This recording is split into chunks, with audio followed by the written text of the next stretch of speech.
Hello, hello, hello. Welcome to Shut Up Pete Tuesdays. I am so happy to Hello, be here. This is my new TEAL sister. What's your name? I'm Sally Stevens. Sally. I know you're going to say you should know her name if she your TEAL sister, but don't do that because you don't know the story. There's a backup story behind this. So I am live out here in DC. Yes, wonderful DC. And I am having the best time as ever. Y'all know it was my birthday yesterday. By the time you see this, it'll be yesterday. But anyways, it's okra. I've talked about it several times on my podcast. You know what okra is about. But in case you do not know, Ovarian Cancer Research Alliance is out here doing Advocacy Day, and we are going to be on the Hill. About time you see this, we will already be on the Hill talking to our legislators to let them know, Hmm. hey, we need Yep. some help. We want you to stop cutting all this funding for cancer research. But that's not what we're gonna talk about today. We're gonna leave that alone so I don't bust out in a hot sweat, a hot flash for you right now. But anyways, welcome to Shutter Tea Tuesdays. I'm going to bring on some teal sisters of mine that are going to share their stories and tell you a little bit about how ovarian cancer is connected to them.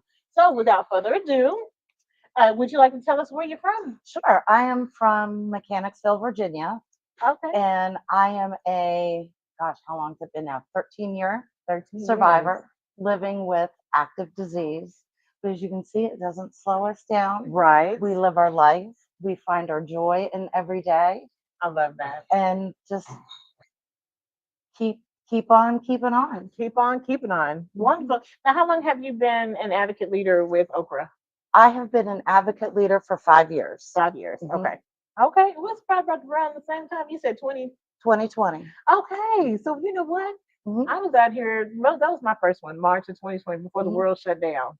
Yes. I did the fall The of fall. 2020, that Okay. first virtual. Hmm. Okay. Okay. Look at there. See? Yes, And now we're here again doing the same mission, but a different year, different time, that's right. but the same purpose. Correct. Of course. So, can you tell us a little bit about why you feel it's important for us to have funding for cancer research? Absolutely. And especially for ovarian cancer, Yeah. which is already a rare disease, but it's the fifth leading cause of death in women. Hmm. And then for me personally, I have a very rare subtype that makes up only 2 to 4% of all ovarian cancer diagnoses each year. Oh, wow. And the preeminent doctor, gynecologic oncologist in the United States, based out of MD Anderson, told me that for what I have, you just have to keep trying different drugs until you find what works. And there is no standard of care for granulosa cell tumor like there is epithelial Hmm. ovarian cancer. For epithelial, they're like, this is what we do first, and then we do this, and then we do this. And it's not the case for granulosa It's cell. not the case, bro. Hmm. So, and there's so many different types of ovarian cancer, Yes. and that's what makes it a little tricky and also a silent killer. Trying to Yes. find, I don't want to say a remedy, but trying to find something A that's going to treatment, be able to help us. a cure would be And nice, but it we would be would, nice. we would take treatments that would at least prolong a recurrence, Hmm. hold Hmm. disease that you have steady, Right. so there's no disease progression. Um, for us, the word stable is a mighty powerful word. Yes, it is. Um, and it's hard for people outside of the ovarian cancer community to understand cancer as a chronic disease, just like you would diabetes Right. or heart disease. It can be a chronic disease That's true. that I've not been disease free for 10 years. Hmm.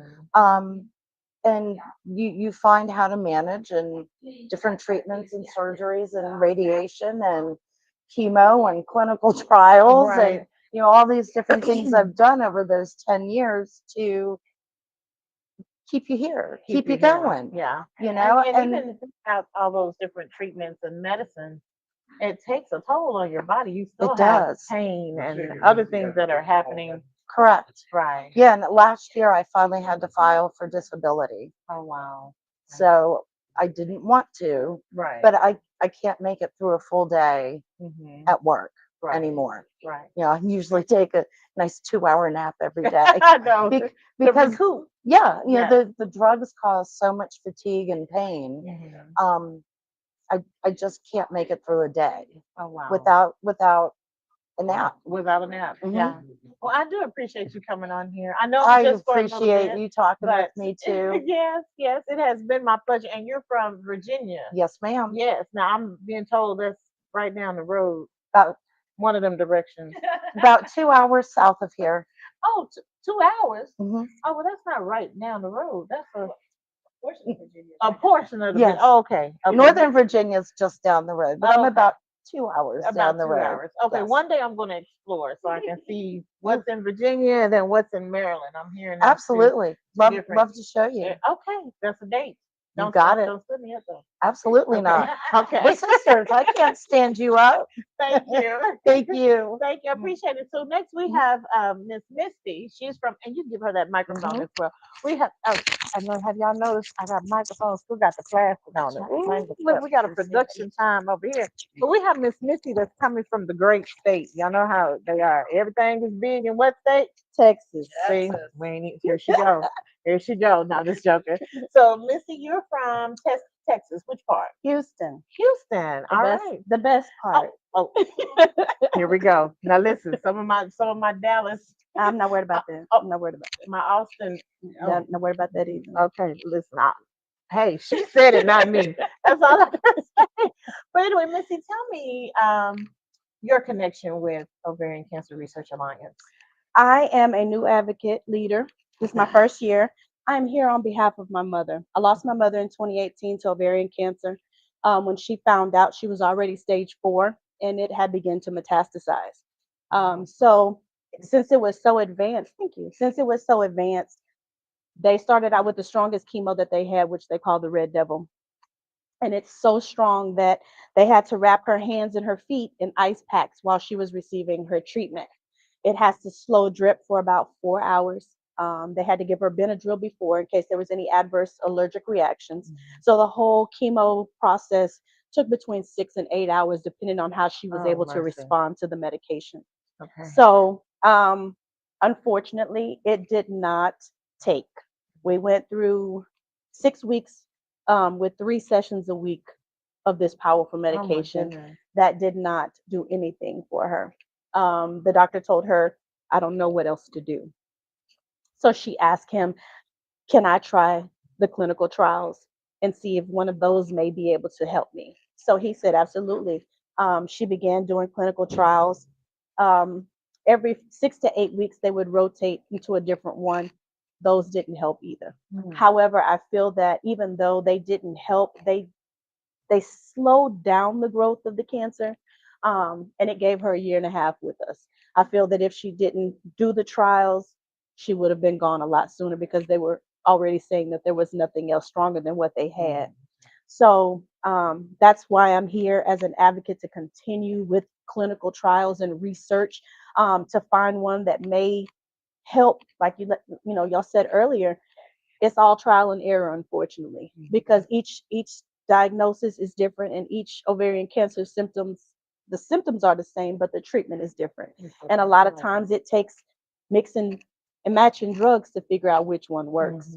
So I want to continue to push the needle forward to advance clinical research and ovarian cancer research medications so that this isn't happening to somebody else's mom, sister, niece, friend. So that's what brought me here. Oh, mercy. Thank you for sharing. Absolutely. Thank you for sharing that. And Absolutely. honey, you shared that without a drop. I would be bawling over here. I've But gotten to the point where I can make it through. yeah, But good. it's definitely a process. It's a healing journey. It is. Because it was a lot to see her go through, to know that there's absolutely nothing you can do to stop it, to fix it. I'm a fixer Right. by nature. And to see my mother go through that and not be able to do anything was hard. It was hard. Yeah.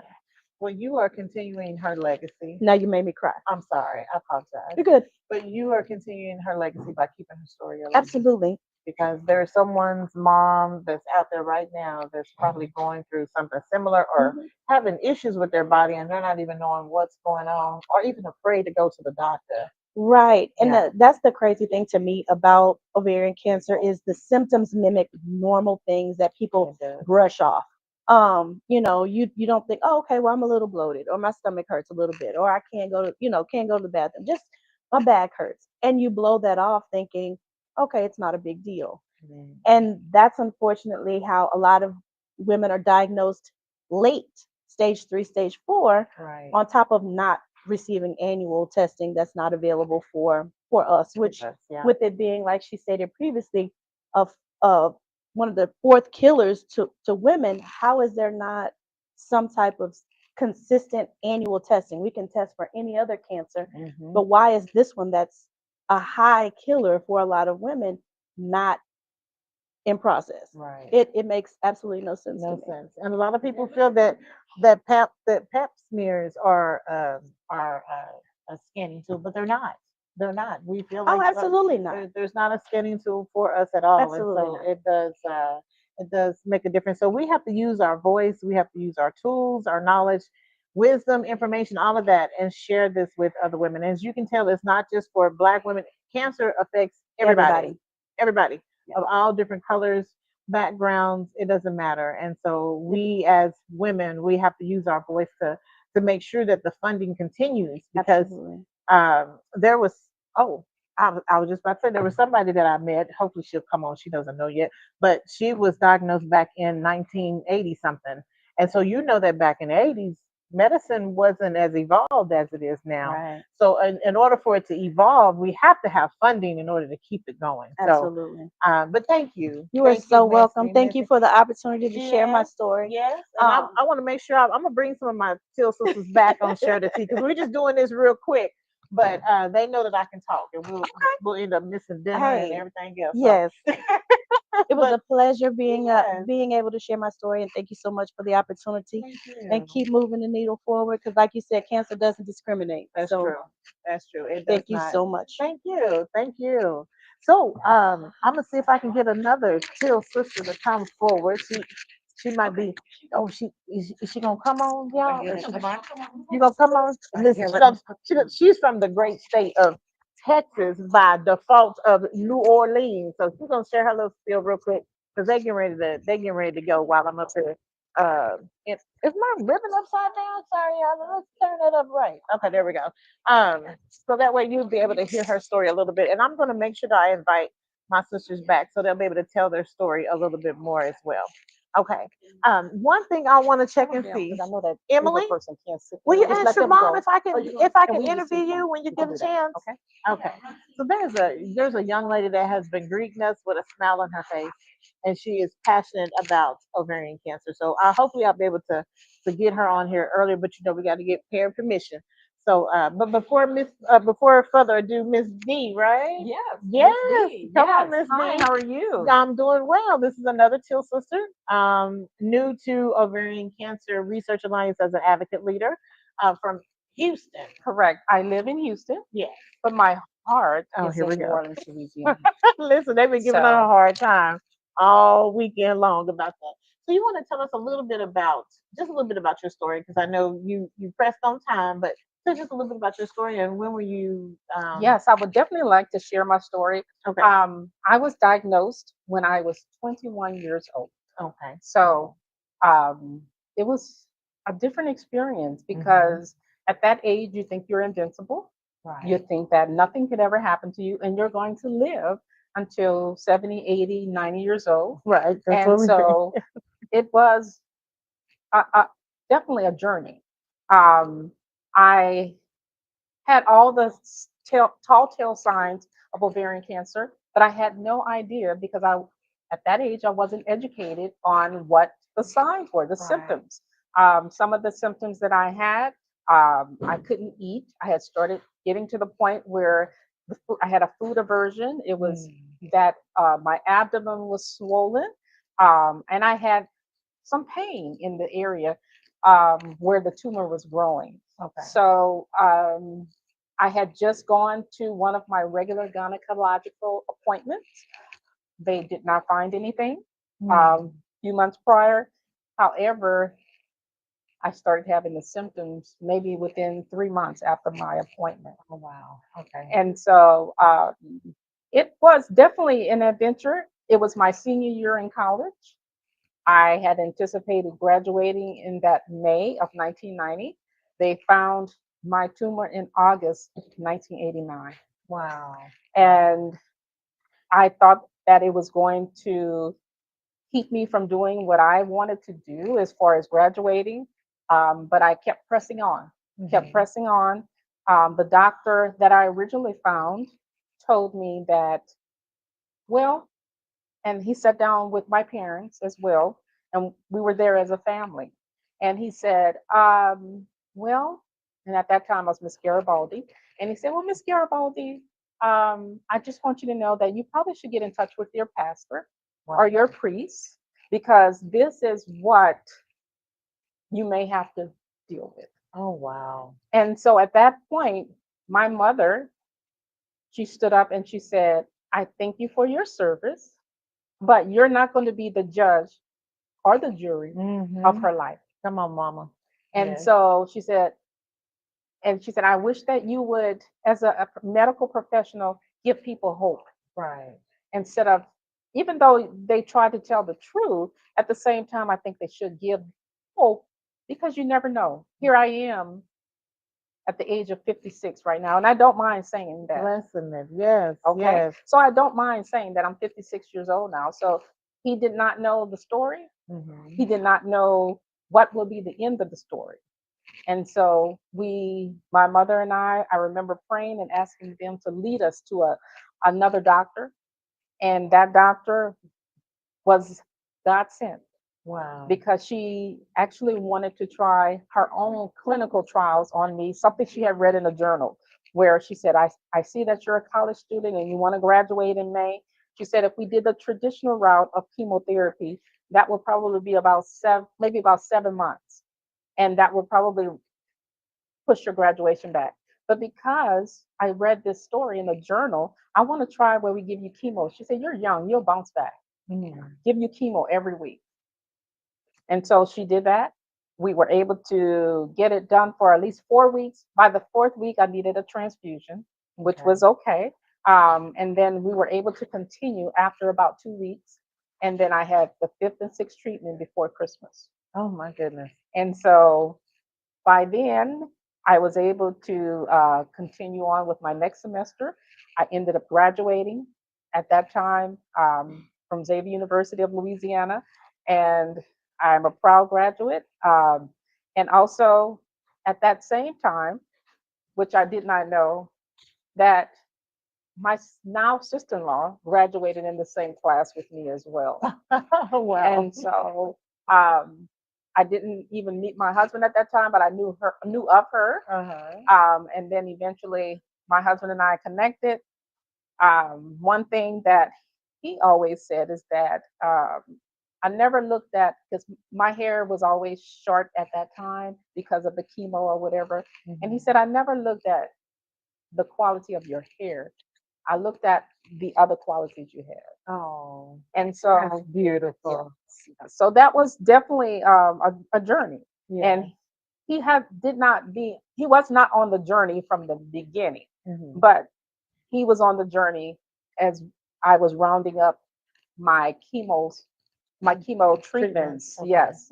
And Okay. so, yeah, so definitely it was a journey. Right. And I continue on, and I can always share with people there are things that you need to do as as a medical person, not a medical person, but a person that is familiar with medical evidence, medical research.